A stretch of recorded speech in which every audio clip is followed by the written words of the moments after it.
What up? Yeah, I'm from that dirty south, baby, and I'm feeling alright now. Hey, baby, how you doing? Yeah, I'm from the south. I am Hollywood Kid, everywhere like air, and we are here with none other than Courtney Noelle. Courtney Noelle. So, welcome to Atlanta, Courtney Noelle. Thank you. I actually used to live in Atlanta. Oh, really? How long did you live? Like 2 years. I lived by Turner Field. Okay, so did you like enjoy your it? stay here? I loved it. I actually probably should not move back because I had too much fun, and I probably would not be getting anything done if I stayed. That was all I did was party. So we can claim you. Yeah, yeah. Okay. Yeah. So speaking of home, tell us a little bit about yourself and as a person as far as where you're from. Okay, I'm from Pittsburgh, Pennsylvania. As everybody from Taylor Gang is, we're all from Pittsburgh, aside from a couple people from LA. But I'm from a small little town in Pittsburgh. I've been singing since I was like 12, 13, something like that. Like just singing on my steps in my neighborhood for my family and friends and stuff like that. And I used to write poems, which is how I got into songwriting. I turned my poems into songs when I realized that I could sing, because I just didn't even tap into that for a long time. But when I finally did, you know, I ran into Wiz in Pittsburgh and started recording, and it's kind of been on and popping since then. So let's backtrack a little bit. Yeah. For those who may not know, Okay. You're part of Taylor Gang. Yes. Taylor Gang's first lady. First lady. So who are the members of Taylor Gang? It would be moi, Okay. Wiz, Tukey Carter, who's from Atlanta, Burner, Ty Dolla $ign, Chevy Woods, JR, Juicy J, and yeah. So some of the hottest talent that's out right now. Everybody's popping right now. That's the family. Everybody's out there. Ty and Juicy, especially right now, doing really well. So we're just right behind them. Okay, so that's great. So, yeah, how did you link up with Wiz and the Taylor Gang? Well, like I said, Pittsburgh is really small, and we only had like a couple decent recording studios. ID Labs being one of the better studios, and that's where everyone just kind of migrated to that studio. And even when I'd just be there hanging out, he'd be coming in and out, and I was recording in one of the rooms there, and he dropped in on my session and liked the song, and we known each other from like our neighborhoods, our families from the same neighborhood. So from that song that he did on a feature he did for me, I in exchange did a feature for him called Bankroll. That's really popular, and everything's history from there. Okay. So being the first lady of Taylor Gang, so how is that? Like, are you just kind of one of the guys? Do they treat you like extra special? How's that work out? I'm one of the guys. I really am one of the guys. They are used to me being one of the guys, so they treat me like one of the guys. On tour, I have to like really remind them, like, okay, I can't get dressed in the bathroom with you guys. We can't share a room. Like, I need everyone off the bus while I'm getting dressed. Things like that.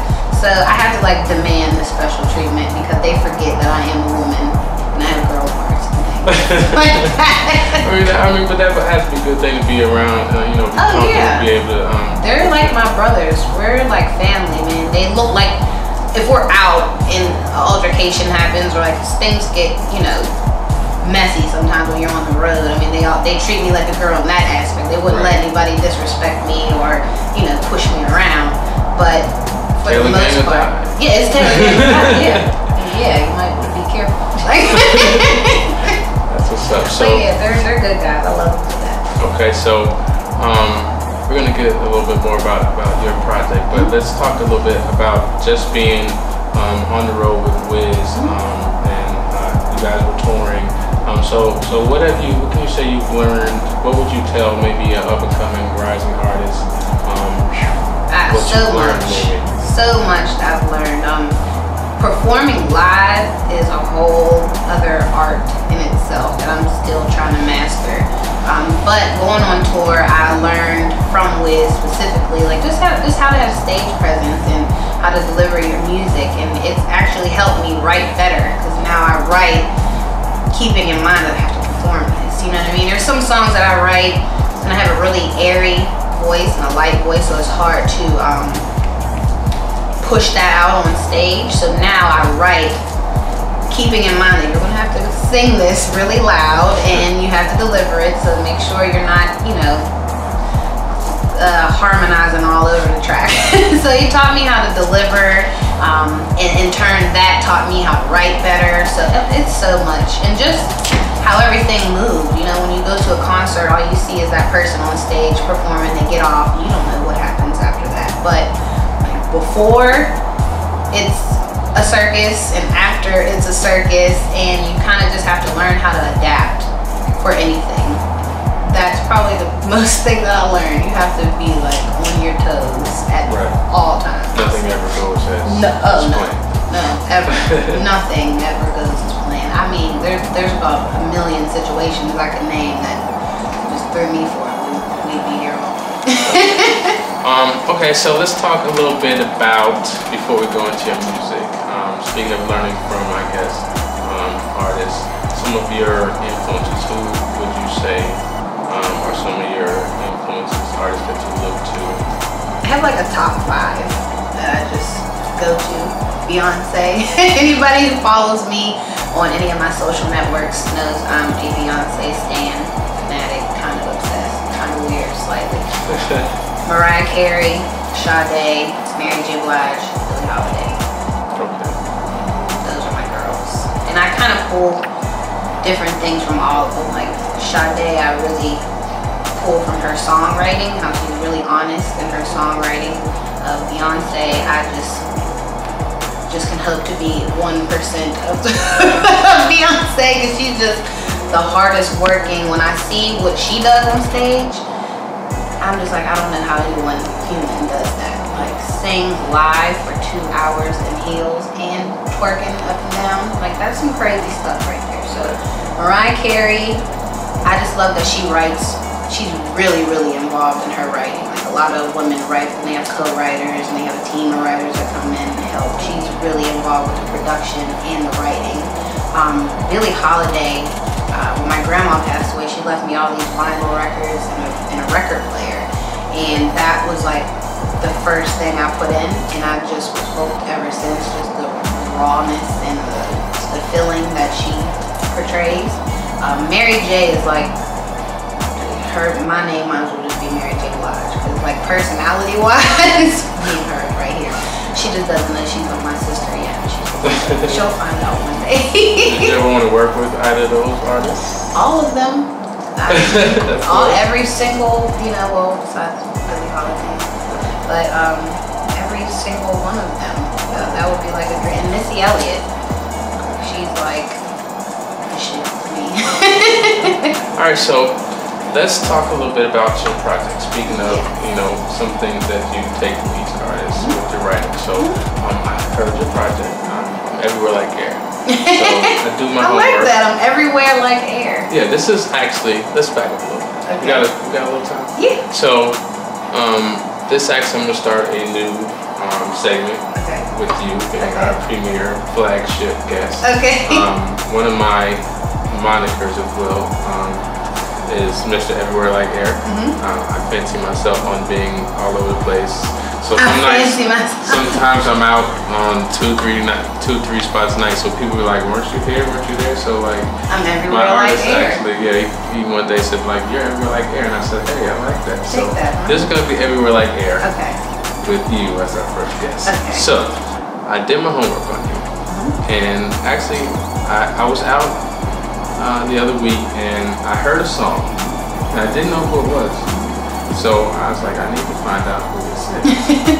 And then when I listened to your project the other day, I was like, this is the song I was looking for. So the song with you and Wiz on your project. Oh yeah, you got me. Right. And so I already liked the song, and I listened to your project, not having looked at the track list at all. I just listened to it, just kind of, you know, wanted to hear it. And so I didn't know who were any features or anything like that. That's usually what we do. We go and pick to the feature song. Yeah. So after I listened to it, yeah, you know, I went back and kind of the good songs for me were like the feature ones. Not that obviously I didn't love your songs, but it was kind of, I was like, I didn't want to feel like, am I cheating her because I like these songs because it's got features on it? No, that was intentional. Like that was intentional. Yeah, it was a strategy. Like, you know, those are probably some of my favorite songs too. You know, the ones with the features. I expected them to be people's favorite because they're like fan favorite people. Wiz was a fan favorite. Ty right now is a fan favorite. Juicy's everybody's favorite uncle. So it's like that was completely intentional. Okay, so and that's kind of what I just want to get to a little bit about the strategy about the project. I don't know if people ask you about this. Because some people, want to be able to say, this is me. I wanted to introduce myself, and I want a whole lot of features. But you don't see. I was like, fuck that. No, I was like, if I can get a free Juicy J verse, I'm gonna take it. Like, what you talking about? Exactly, because that's like, you know what I mean? We call him Uncle Juice. So if Uncle Juice wants to give you a verse, you take it and you put it on your mixtape, and you don't really ask any questions about that. And then Wiz was a no-brainer. I had to have a song with Wiz on the project, just because I'm his artist. It's kind of a stamp. You know what I mean? And for You Got Me, he only did the first verse. We only had the first verse for a long time, and then we did a show. And he's like, played a new verse for You Got Me, and that was the second verse that he put on there, and I was like, oh my gosh, this is gonna be everybody's favorite song.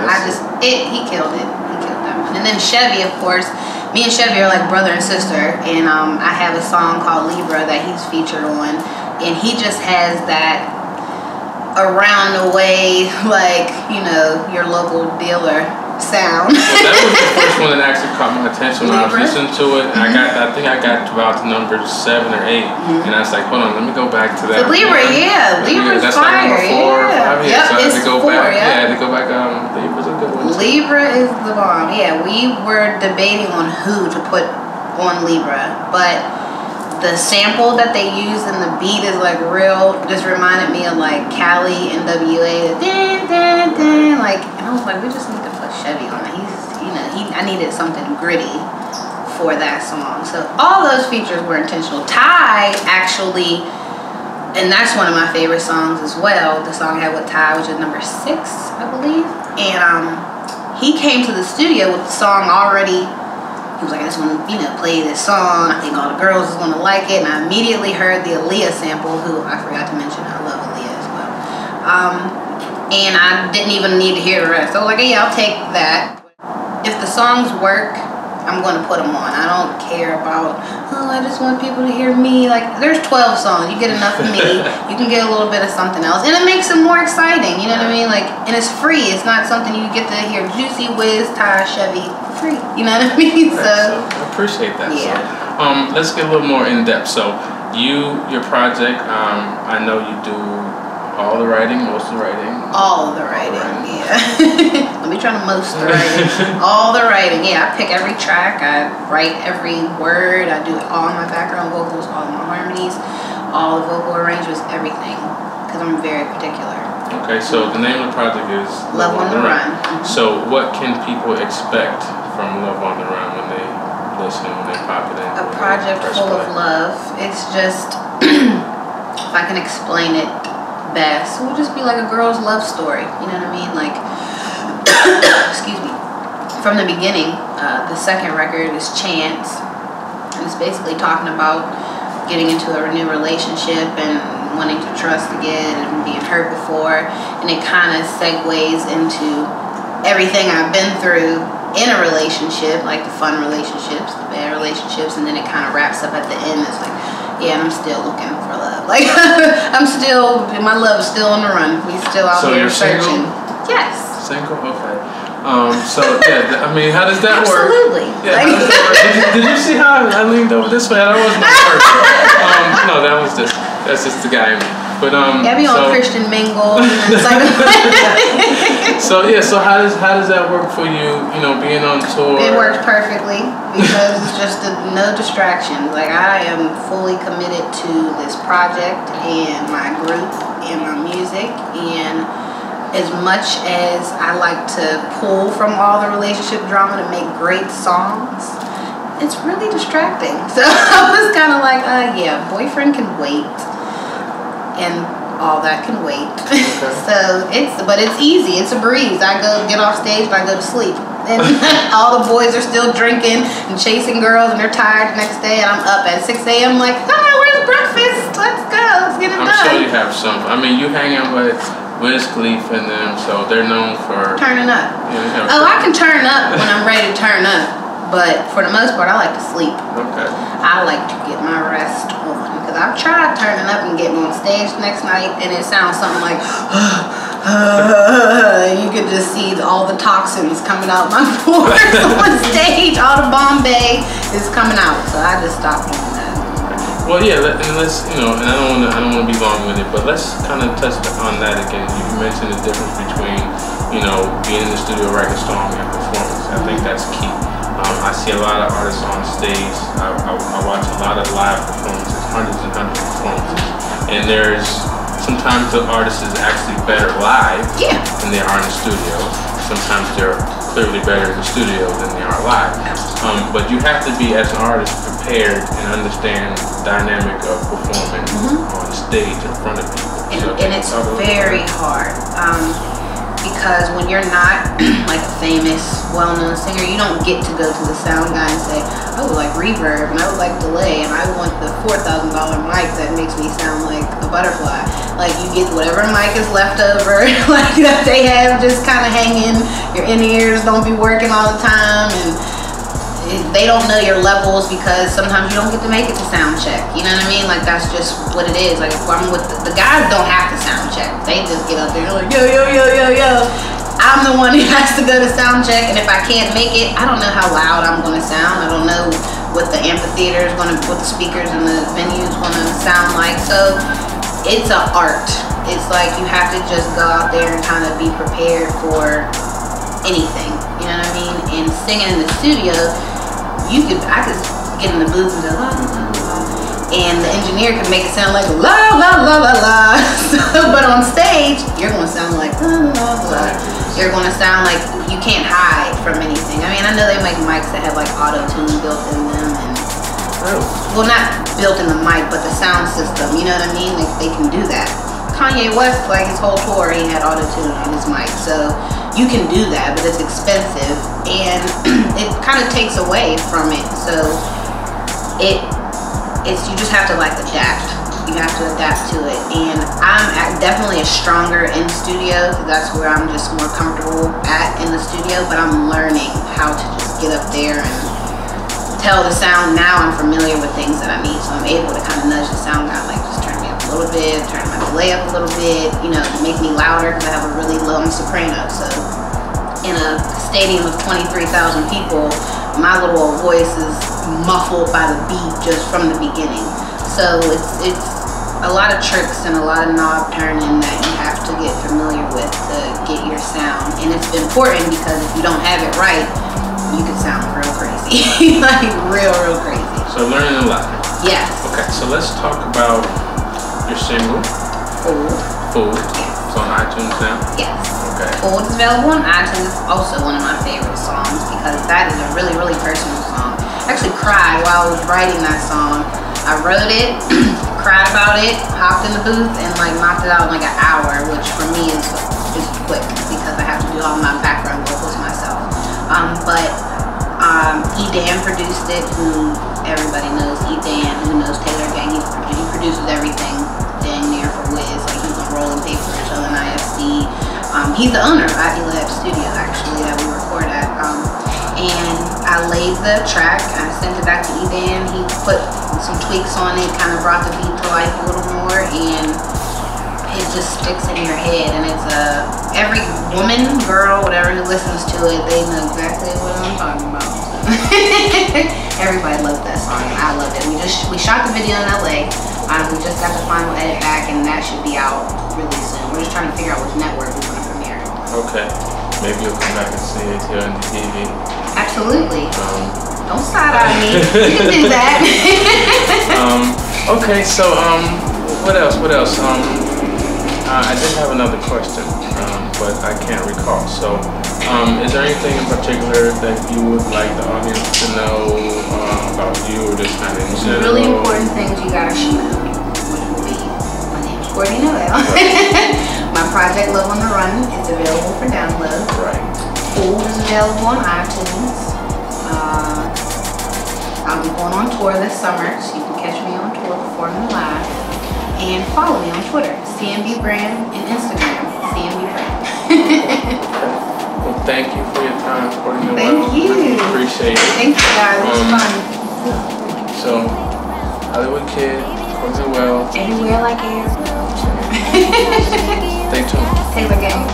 When I hear your name, all I seem to think about is pain. Cause see me and you together, thought that we can make it, take this love through whatever. Every time I think of you, I think of the weather. Nothing but rain, nothing but pain, never right. Always love you, always be true. I will love you forever. Yeah, that's what you told me, that's what you told me. Never showed me real love. Always love you, always be true. I will love you forever. Yeah, that's what you told me, that's what you told me. Never showed me real love. And cut. This is Courtney Noelle from Taylor Gang, and I am everywhere.